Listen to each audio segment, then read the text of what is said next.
You're basically a prisoner to it. There's this saying, they're liquid handcuffs. That's what it is. Like you can't do anything. Like if you've got to go pick up a medication that if you don't take will make you physically ill every day, then you're a prisoner to that, aren't you?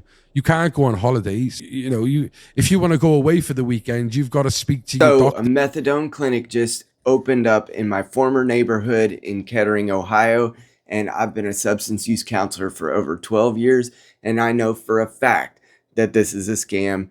Here's how. There's a reason why these methadone clinics want to give these doses daily, because if they gave a take-home 7 days worth of medication, they would only be getting paid for that one appointment instead of the 7 appointments that they're forcing someone to undergo in order to be able to continue this medication that's supposed to be helping them get off of drugs. But the only difference between a methadone dealer and a drug dealer is that one gets to get billed through Medicaid and actually costs the public money. And neither one are interested, the drug dealer nor the methadone clinic, in actually titrating these clients, and they end up being the victims. As much as we can say that maybe this is maintaining some long-term ability to avoid relapse, these folks have other titration methods, whether it's Suboxone or other medications that they can use, and the methadone is just simply worth more to the provider. That dose cold turkey, you can die. Yeah. It was unlikely. It's possible, but unlikely. But it's way worse than quitting heroin because methadone, the reason they use it as a narcotic replacement is because it's very powerful and it lasts a lot longer, which means the withdrawals last not 4 to 5 days, but I think mine were like 16. Being on methadone is basically like just being on a drug.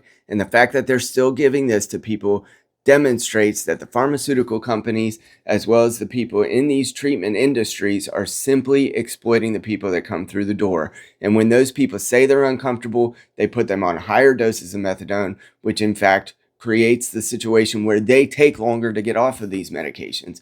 And I've seen it happen over and over. The subjective self-report of the people going to these clinics makes them increase the dose. And then oftentimes they're even exchanging other drugs while they're there. This is a racket, and the pharmaceutical industries and the treatment industry are making millions of dollars because they can bill methadone clinics, can bill Medicaid every day, whereas a normal treatment center where they're getting medication that like Suboxone would take, one appointment every month. According to most recent figures, there's as many as 165 methadone clinics across the country, raking in hundreds of millions of dollars every year with annual growth almost 5%. So this industry is growing while the medication that they're using was something that's way back from the 60s that is, in fact, just an opiate. It is clinical heroin, and they're giving it to people acting like it's treatment. It simply needs to go away.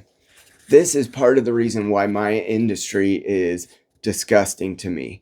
I've been a therapist for 12 years, and I've seen that these clients are the victims of a bloated industry that in many cases have incompetent actors, incompetent doctors, incompetent therapists, and people that have no idea that they're engaging these clients, basically handcuffing them to the desk for months at a time or even years at a time, and not really empowering them to ever get better. The treatment industry, when I went as a patient in 2006, was a limited time. There was almost no medication used, and by the time you graduated, you had about the same success rate as they do now. It's just it came with a much more abbreviated period of treatment, but methadone treatment could last decades. They can keep people on these medications for a multitude of years. And this is a pathetic attempt by the treatment industry to mask the fact that they are simply exploiting the people who come to them. And these are vulnerable people who probably already have mental health issues, poverty issues, or other issues with transportation and simple things that are required to have a good lifestyle. And they will never help them address those. In my experience, there's very little attempts to help them address those important issues that could be preventing them from having a life where they might not need methadone in the first place. Because ultimately, the purpose and meaning that's embedded in having a good life will prevent you from needing to escalate your mood and escalate your feelings of positive well-being by using a medicine instead of using the actual life that you've been given, that you've been created for, in order to try to solve the problem of why can I not generate that positive emotion to move forward with my life apart from using these medications. The methadone industry is the tip of the spear of what I've seen that demonstrates that we are exploiting many hundreds of thousands of people. So they may have got placed on opiates in the first place in response to some injury they had at the doctor, or maybe they had a very difficult life and they ended up on opiates when they were young, or maybe they have mental health issues. These are already very vulnerable populations, and they're being placed on a very powerful medication that they will take years to get off of. And these clinics are billing Medicaid every day to try to bring in more revenue, where they could give them a take-home prescription, but there's an overdose risk that comes with that because they could take it all at once. There's no Suboxone type effect where there's a ceiling that they can get to.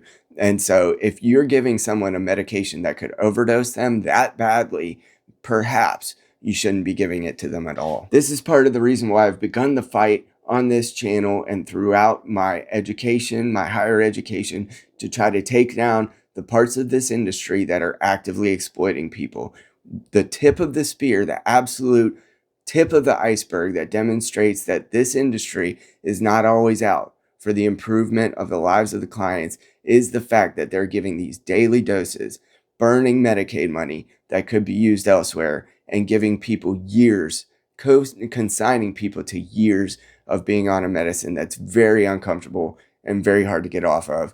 Most clients who I've been privy to that experience attempting to go off of methadone say that it's much harder than going off of street level drugs. And so that's what this industry is doing to the people in my town, in my city. I could not believe that they opened a new methadone clinic.